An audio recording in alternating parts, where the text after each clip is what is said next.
ప్రపంచాన్ని వణికిస్తుంటే కోవిడ్ రహిత రాష్ట్రం చేయాలని చెప్పి ఆకలి పస్తులతో ఏ తెలంగాణ బిడ్డ కూడా పడుకోకూడదని చెప్పి ఆకలి పస్తులు అన్న మాట రహిత తెలంగాణ చేయాలని చెప్పి మన గౌరవనీయులు ముఖ్యమంత్రి వర్యులు కల్వకుంట్ల చంద్రశేఖరరావు గారు ఆ తపనతో మార్చి 25న పెట్టిన లాక్డౌన్ అప్పటికెళ్ళి ఇప్పటివరకు కంటిన్యూ అవుతున్నా కూడా అదే కొని డైరెక్షన్లో నిజంగా ఇక్కడ దాకా సక్సెస్ఫుల్ చేయగలుగుతుందంటే ఎంతోమంది దాతలు ఆ దాతల వారి విధంగానే ఈరోజు ఇక్కడ చంద్రంగా రావడం జరిగింది. స్థానిక కార్పొరేటర్ నవతర్ రెడ్డి గారు, ఆలయం ట్రస్ట్ ప్రెసిడెంట్ రఘుపతి రెడ్డి గారు, వీళ్ళందరూ కలిసి ఇంత ముందుకొచ్చి రోజు 12-13 మందికి అన్నం వండిపించుకుంటూ అన్ని ఏరియాల్లో ఇస్తున్నారంటే నిజంగా దర్శనీయం, అభినందనీయం.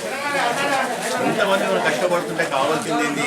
స్వీయ నియంత్రణ చేస్తూ అందరి రిక్వెస్ట్ అదే చేస్తాం. స్వీయ నియంత్రణ పాటిస్తూ ఇంకో 1 వీక్ 10 డేస్ కష్టపడితే అప్పుడు 100% రహిత రాష్ట్రం అవుతుంది. అప్పుడు చాలా మందికి ఇన్నాళ్ళు ఆరోగ్యం మీద ఫోకస్ చేసాం, రాబోయే రోజులు ఆర్థిక వ్యవస్థ మీద ఫోకస్ చేయాలన్న తపన మొదలైంది ప్రధానమంత్రికి కానీ మన సీఎం గారి కానీ.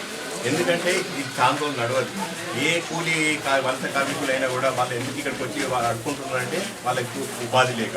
ఒక్కసారి ఉపాధి మొదలైనట్టు ఎవరికి ఇష్టం ఉండదు. అది అందరం అర్థం చేసుకోగలుగుతాం. నిజంగా ఈ ట్రస్ట్ ఇంతమందికి రోజు అక్కడ గుడిలో కానీ ఫంక్షన్లో కానీ ఇక్కడికైనా కూడా ఇచ్చి నిజంగా ఇంతమంది ఆదుకుంటుందంటే ఐ రియల్లీ అప్రిషియేట్. గత 25 రోజుల నుంచి చేస్తున్నారు, ఇంకా 10 రోజులు చేస్తున్నారు కూడా ముందు అని చెప్పి చెప్పడం నిజంగా I really appreciate total trust and members.